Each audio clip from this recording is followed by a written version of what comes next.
One of the biggest favors you can do yourself as a locksmith is to look at a job before you even name a price. Knowing what you're getting into beforehand keeps you from selling yourself short. Unless, of course, you're already short like me. I'm Tim Coleman, and along with Jeff Moss and Tyler J. Thomas, we are the Three Tumblers.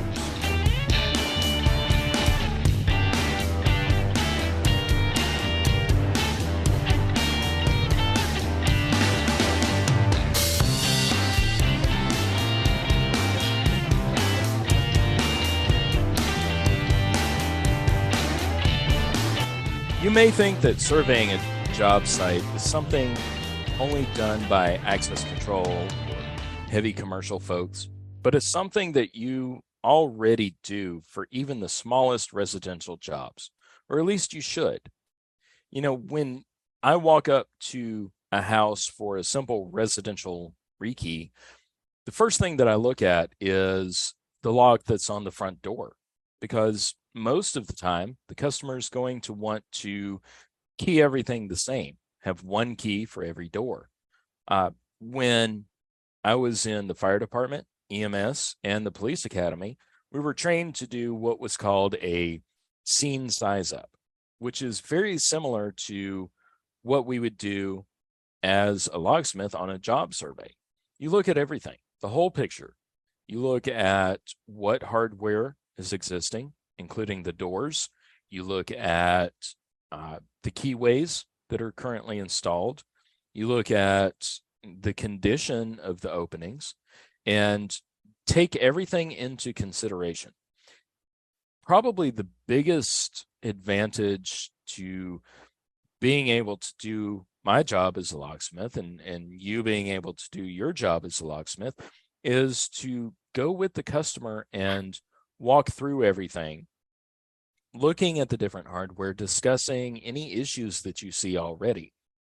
And you can even test the doors and their functions, make sure that the deadbolts slide smoothly, that the latches actually latch, just and point out to the customer these individual nuances, to borrow a phrase from Tyler, of each opening, and say this may work, this may not. From residential customers to commercial customers, speaking with the customer and going through their property, looking at all of their hardware and doors are very, very important when you're looking at either starting a job or quoting a job. But communication with the customer is very, very important. Tyler, when you go through for a quote, which we'll be talking about in another episode, but when you first go to a job, what is, like, do you walk through with the customer, like with your contact? Oh yeah, always. I don't like being given instructions by email and having to do some guesswork, so they always have to be there with me. But yeah, I'm kind of the same way as you. Um, Whenever I did residential, I would always look at that front door lock, and a lot of times it was either tell me it was going to be an easy job or a hard job, especially if it was like an older Westlock or Weiser or something like that. But I looked forward to Schlage and Quickset because I knew I had stock on truck. But yeah, especially if it's an existing customer, we know everything about them. But if it's a new customer, that first impression gives you an idea, especially for commercials. Hey, this is their keyway or this is their key system. Here are the formats I'm seeing. So it's either going to be easy or a pain in the butt. Right. Agreed. Jeff, I mean, you agree, obviously. I know you're mostly in the shop, but I assume that at some point in time you've done a walkthrough out in the field at a job site. What do you think about sizing up the scene, so to speak? I've surveyed lots of jobs, not for locks, but doing, cabling, computer work, stuff like that. You want to actually get the person who knows what's going on. You don't want like their third hand lackey who might know a couple things. You want to get all the information, from the horse's mouth, as it were. I did a job where there were three different partners in the business and they're each telling you different things. And it's like, look, I got to get direction from one person because I got one person saying that they want to cut all the wiring out, including the phone lines coming in from the street. So obviously they don't know what is really going on. A lot of times like somebody will have their brother or someone come in and schedule everything and they don't really know what the actual issues are. So that's pretty common in residential stuff. Yeah, you want to get it from the horse's mouth and not the horse's ass. Yes. Tyler. Speaking of, no, Jeff raised a good point, and that's something that Breck used to always talk about as far as one person dictating it. He called it you only need one bus driver. And that goes not just for quotes, but maintaining key systems, access control. There's got to be a guiding voice going forward, and you have to establish that from the gate so that, down the road, you're operating on the same page and you're not having 3 or 4 different voices dictating policies. So that's a good point. And you kind of segue into my next point, which is, for those customers, I find that the best thing to do, especially with access control jobs, is ask the customer what they want to accomplish. Do you just want to be able to give a code to employees to be able to enter the building? Or do you want to be able to track which employee comes in and out of which door at what time? And, finding out what they want their end goal to be, it really helps me in the long run determine what I'm going to be able to do for them. Jeff, when a customer comes to you and says, hey, I do this, with something in the shop or in the field, with IT or whatever, you basically need to know what their end goal is, right? absolutely. I want my locks changed, is like the most basic. Well, okay, do you really want new hardware or do you just want them retumbled? Getting to what is the actual pain point? What is the actual problem? It's simple, but when you don't always get the info that you need right away, it takes longer. Things don't always go smoothly. Right. And I mean, you can, like you said, we get in our shop at least twice a day, people calling saying we want our locks changed. Well, when you get there on site, you can tell people over the phone, and we'll talk about this a little bit later, but when we get there on site, you look at everything to say, okay, yes, this does need to be changed because this is Westlock and it's a Westlock knob from 45 years ago. I'm not going to take that apart. You do need to replace that, or this is broken. This latch doesn't latch anymore. So you need to be able to do that. Tyler, with commercial quoting, which is kind of your wheelhouse, or site surveys, I should say, with commercial jobs, what do you look for as far as what customers want to accomplish? I've gotten really good about going into a job site or any job site with kind of a series of questions that can iron it out. And I learned this years and years ago dispatching. You try to get to the point as quick as possible so you can take the next phone call. But there's a certain mindset and philosophy where you can guide the customers into making decisions that they're not thinking of. With keying, for example, almost everybody wants what they call a tenant master, which is a master key that works everything in their suite. A lot of times contractors and the installers don't know about that or don't know that they would have that requirement going forward. So you kind of have to guide them. So they're not thinking of it. And you're saying, oh, by the way, are they going to want a tenant master? Oh, I didn't think about that. Let me ask them. And so, yeah, there's a certain, set of questions I go into all these surveys with to iron out and to figure out what I really need to know, not what they're offering. Right. You have to know what their end goals are. Even if they don't know what they are, you have to guess or at least make a determination of what eventually they're going to discover and say, oh, yeah, why didn't we do it this way? And that can go down to things as far as, key control and stuff. Do you want this system to be on an SC1 where somebody can go to a minute key kiosk and get a copy of your key made, or do you want them to have to come through you?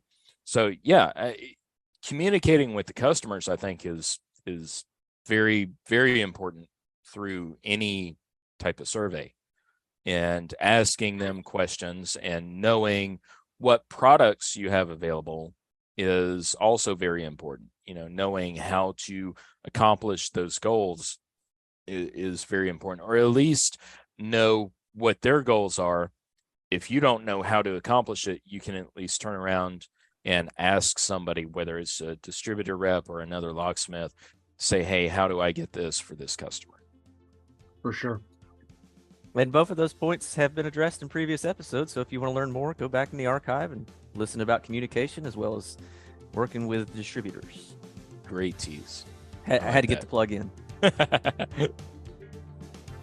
right, fellas. So, I guess to wrap it up, when you get to a job, whether it's a simple residential rekey or it's a multi-story building that you're sizing up, look at everything, talk with your customer, walk through, look at all the doors, do a door count, take plenty of notes, and find out what the overall plan is. Coming up, unless if you're a one-man show, passing along information like we just talked about to your coworkers can either help you or bite you in the ass.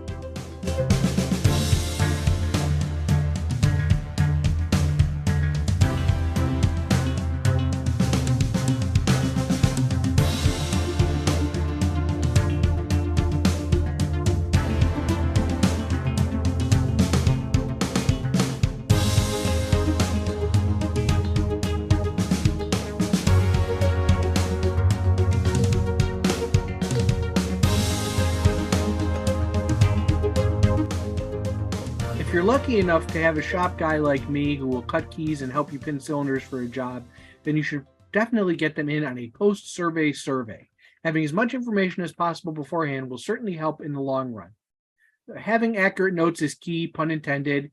How many keys per change, what type of tailpieces you need on the levers, should I install them in the locks, always helps, because if I can make your install easier by preparing as much stuff in the shop as possible, then take advantage of that, make it easier so then you don't have to do as much in the field. But if you don't tell me, I'm not going to guess, oh, it's got to go horizontal, oh, it's got to be a short tail piece, oh, it's, I need to know if it's going in a lever or a knob, or, if it's, whatever handing for certain things. It's nice to know. It's nice to have more information if I don't need it than to not know how many keys you need and you get out to the job and the customer wanted 12 keys and you only had me make 2.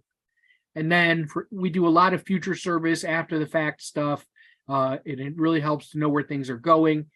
Tyler talks about opening labels and all that kind of stuff, but we have a lot where they just put Joe's office or front corner or used and then the date. Well, when somebody needs that key for the office in 10 years, we don't know where it goes. So then you got to take the lock apart, or they just cut master keys for everybody, which I would not recommend. And then somebody will come in, they want a key or they order something and we can't find it because the documentation was not done properly. It's not a big deal like in apartments because they just put them in different suites and swap them around. But for offices and things like that, it does come back to bite you sometimes. So Tyler, I guess, did you inherit that door labeling thing? Is that something you had worked on in other places? Because I think that's a big help. I've never seen it anywhere else. I've heard since that others are doing it with QR codes, but like what you said is the reason we do it. You can't call it Joe's office because, like you said, Joe may retire or the room may be repurposed. We're seeing a lot of interior offices getting converted to what they call mother's rooms. So room descriptions change, purposes change, but what doesn't change is that 4-digit number that we assign to every lockable opening. And that's how we can communicate 1 year, 10 years, 20 years down the road. We're all speaking the same language, which is our language, which are the item numbers. Absolutely. And Tim, your thoughts?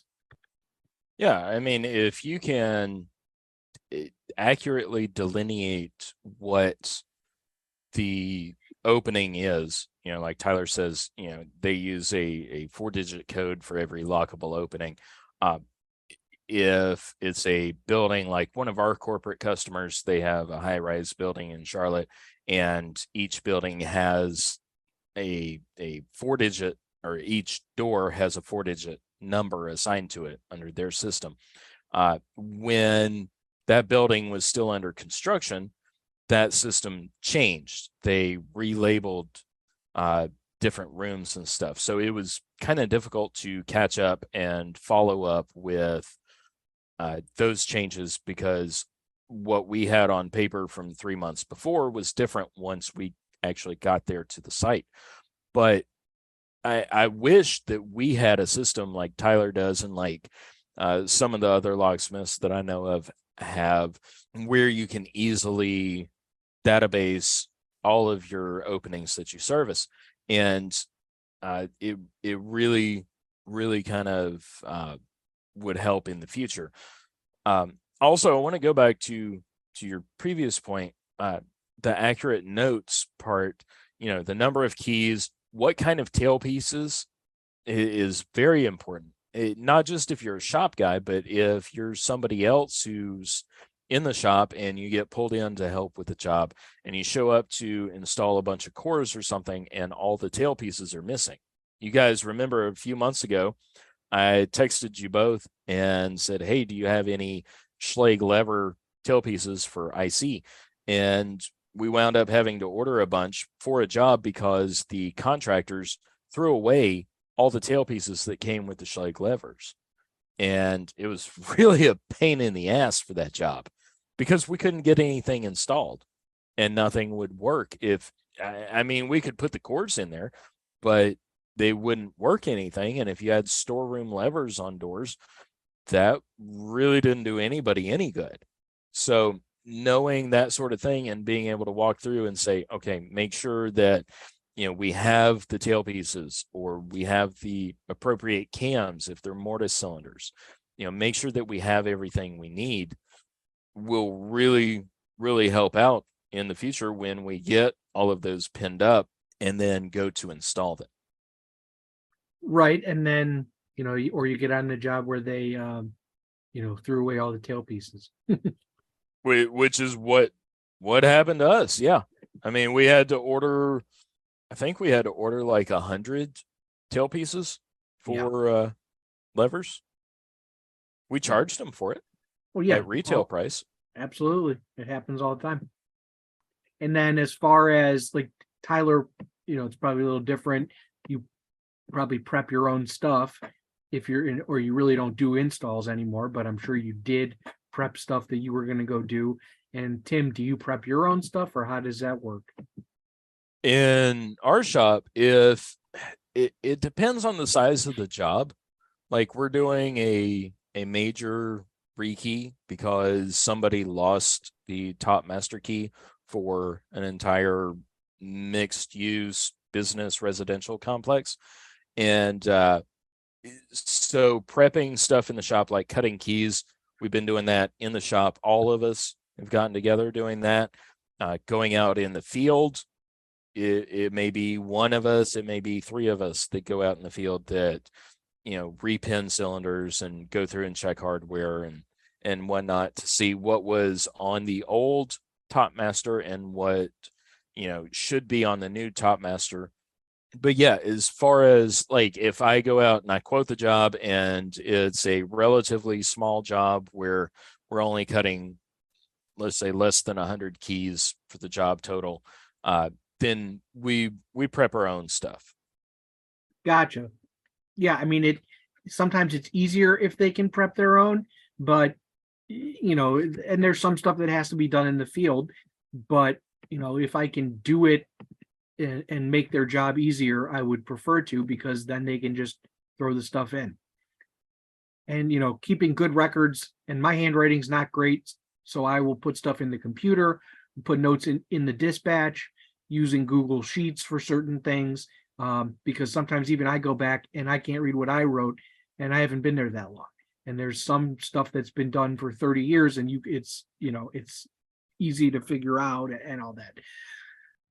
Okay, well, if you write down your site notes on a gas station napkin, like some of us, be sure not to lose it, or else Tyler will give you the what for. Stay tuned for more Three Tumblers.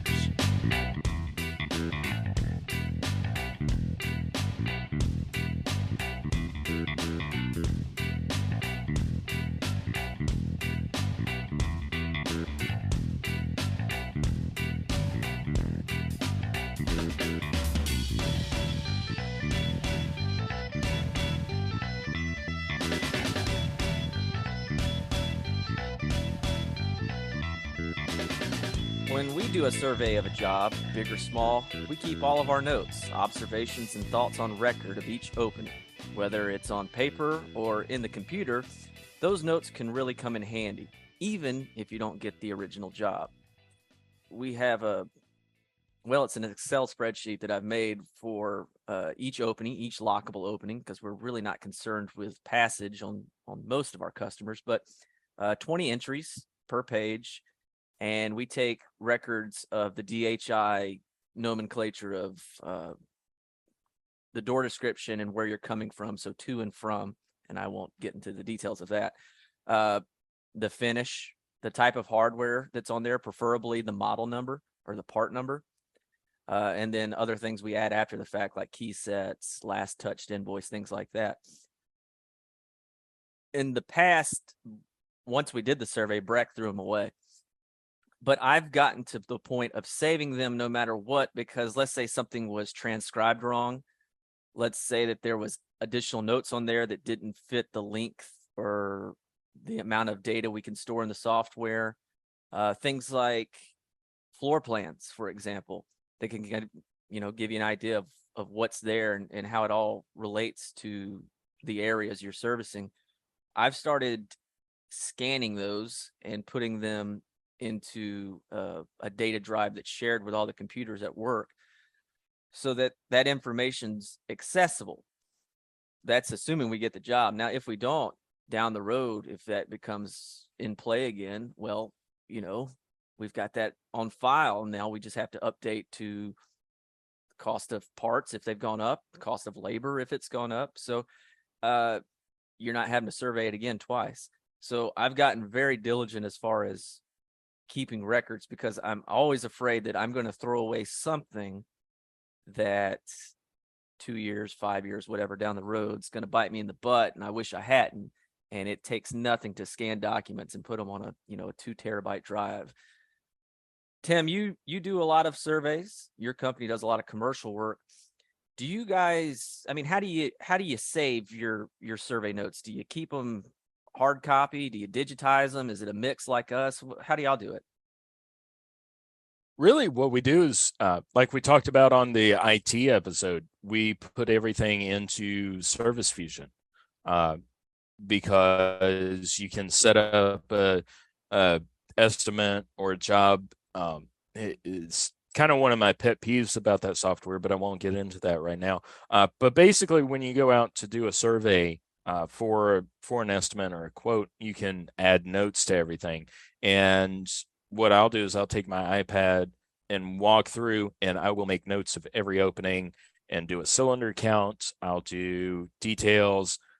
We can add pictures directly to that record in the software. So I can, go out of the notes part, hit add picture, hold the iPad or my phone or whichever device I have up, snap a picture of it, label that picture, and then we can move on to the next opening. We can also, say like we notate what keyway they have existing, what type of hardware, do they have crappy 1-inch mortise cylinders on storefront door hardware in these offices, and then nice mortise body locks on these offices, just depending like that. We can make notes of everything in there. And it has happened before where just actually last year, back in May, I did a walkthrough of a business that wanted a master key system. And I did a complete cylinder count between 3 buildings, noted everything. And like you were saying, we didn't hear back. Our quotes are good for 30 days, and we didn't hear back within that 30-day period. But we heard back from them like 70 days later after I did that walkthrough and provided the initial quote. And they said, hey, things move so slowly on our end to get quotes approved. Can you requote it? Because it's obviously not good. And so I was able to go through and requote because I'd done 2 options. They had an existing Schlage keyways, and then we also offered them one of our dealer-based restricted keyways, and resent both quotes after I checked the price. Still didn't get it, but we've got documentation on that. So if they were to call tomorrow, we've still got a cylinder count on everything. Yeah, it beats having to do the legwork again just to give a quote. Now imagine if you did that again, you had to go out and survey it twice and didn't get it both times. That's 2 trips wasted instead of just 1 if you had originally kept the notes. Jeff, up in Cleveland, how do y'all do it? Do you maintain hard copies or digital? Yes, depends on what it is. I mean, we keep a lot of stuff. One of the guys just keeps all of his notepads forever with his survey quote notes and stuff. I mean, typically it gets filed with the customer. If it's somebody that we do a lot of work for, we would keep it forever. If it's something that we're just looking at and we didn't get the quote or whatever, we're not going to keep it forever. Blueprints, we do keep some stuff around. But ESC, you can attach documents. So if we get a bidding list from somebody else, we can scan it in, put it in there, or have it shared, or just re-enter it as a system into Master King, depending on what it is. But there's I will say that, in my previous IT life, the one place that, they had a sort of like their own document management system. So everything from a packing slip on got scanned into the system, and you could look up, all this. There was still a paper trail that went with all the products that they made, but it all got digitized as well. So yeah, we're kind of doing that too with a data drive, but it's just a hierarchy of folders within folders within folders, stuff like that. Right. But that's really the best way to do it. And number one, scanners are incredibly cheap now, and so is storage. We got a 2 terabyte drive for I think $150 at Micro Center. Yeah. So whether it's quotes and surveys, whether it's contracts, letters of authorization, bills, packing slips, like Jeff said, I just start scanning it. Number one, it's not taking up space at your shop. I mean, it's taking up digital space, but that's nothing. But number 2, as rare as it may be that you need to reference it, at least you have it on hand. And we know how you feel about letters of authorization. Oh yeah, they've got their own special place on the data drive. I would like to say Service Fusion, which is what we talked about a couple episodes ago, the software that we use, it links with QuickBooks, which you can, of course, keep your inventory and track who you order from. And Service Fusion, when you add a part into it, you can add which distributor you buy that part from, your cost for that, plus, and then the list price for it. So you can track back, talking about, purchasing and itemization of everything. You can track all the way back to your order numbers. That's pretty cool. I'll give you another example, not necessarily related to surveys, but how nuanced we are at the shop. Every time we cut a key or pin up a cylinder or do both on the same order, we have what's called a cutting sheet or a pinning sheet, depending on what we're doing. At the end of the week, we will scan those sheets and then file them by the customer's number. In the event that 1 week, 2 week, 1 month, 2 months down the road, even a few weeks ago, we had 1 2 years down the road. If a customer calls and says, hey, the key you sent us didn't work, we can check those sheets to make sure, number one, that I coded it right. Sometimes they make mistakes and we have to send out another one.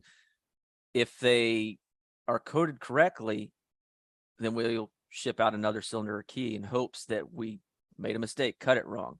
If it does not work that second time, now we know something's amiss.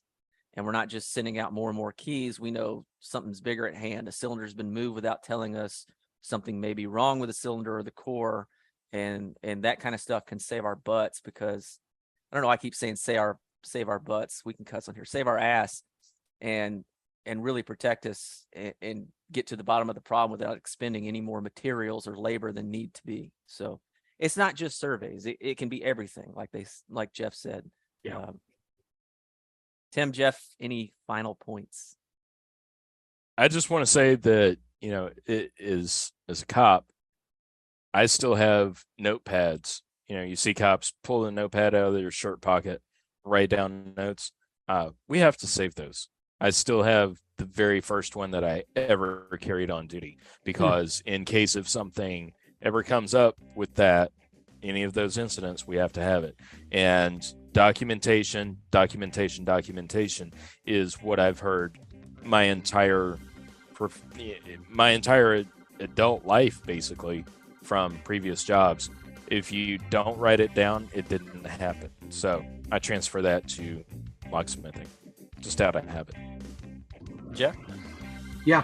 I mean, you can never have too much information, is what I said earlier. Well, surveying is only part of a bigger approach to jobs. Writing quotes and sourcing parts and hardware is just as important, which is why the following 2 episodes will focus on those topics. So make sure you subscribe to know when they're released. Now, I think, is the time to acquiesce to the demands of the listeners. Spare Parts is up next.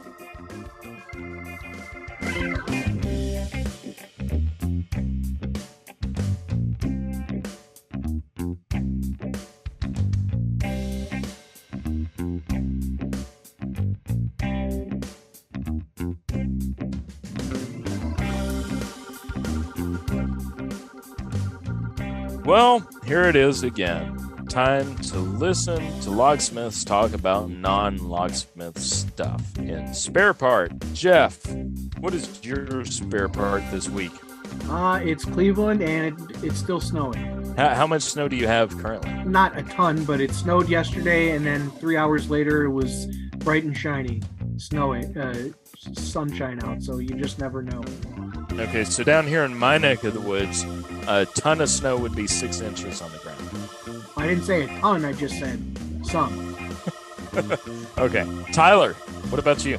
I am going to my first professional lacrosse game tonight at the same arena they do hockey, so I'm looking forward to that. I've never seen lacrosse live. Never seen lacrosse in general, so we'll see. Oh, that sounds cool. All right, so my spare part is recently police in Lexington, Kentucky helped reunite a pet monkey with its owners after it went missing during a car crash. The monkey, named Max, was with his family in a car when the car was involved in a crash. Max got loose and escaped. However, a couple days later, police officers got calls from a road crew who said they saw the monkey in the area. Officers were able to get the monkey and reunite Max with his family. So another happy ending. I'd like to know where you find all these stories. The internet. Everything's true on the internet. That's Abraham Lincoln's quote. I went to Lexington years and years ago for a Lockmaster's weekly class, and across from the hotel where the classes were and where everybody was staying was a gas station in Sitco, where I ran into somebody that I knew from high school, which was weird, 500 miles away. And the second thing is that there was a spearmint rhino. Are either of you gentlemen familiar with that name? I don't think Tim would be, but I know what it is. Okay, Tim. It's a very fancy strip club in Vegas, and apparently they have franchises across the U.S. So it shocked me when I saw it. Interesting. Hopefully, I'll be going up there soon for some Lockmasters classes. Yeah, and Tyler, what kind of hardware did they have in there? Oh, I don't like strip clubs, and I was barely old enough to drink, but I definitely wasn't going to go because I didn't have money at the time. All right, here we are again, arriving mercifully at the end of another episode. Jeff would really, really love to hear from you guys if you sent him some mail. So send him an emailed picture of a $20 bill and along with your thoughts to threetumblerspod@gmail.com or tag us on Twitter at @3tumblerspod. Jeff, again, would love to get your mail, your thoughts, and read them on one of the episodes. Our executive producer is the tall Tyler J. Thomas. Our technical producer is the lovely Jeff Moss, and I am your writer and editor, Tim Coleman. Our British doorman is Asaya Oldchap. Our closer specialist is LCN, and our chief legal counsel is Hugh Lewis Dewey of Dewey, Cheatham and Howe, otherwise known to wild Irish rose connoisseurs everywhere as Huey Louie Dewey. Save everything, please. Take good notes. Thanks for listening. This has been a Three Tumblers production, Season 1, copyright 2023, all rights reserved. Find this and others wherever you get your podcasts. I'm very disappointed you didn't say, my name's Jeff.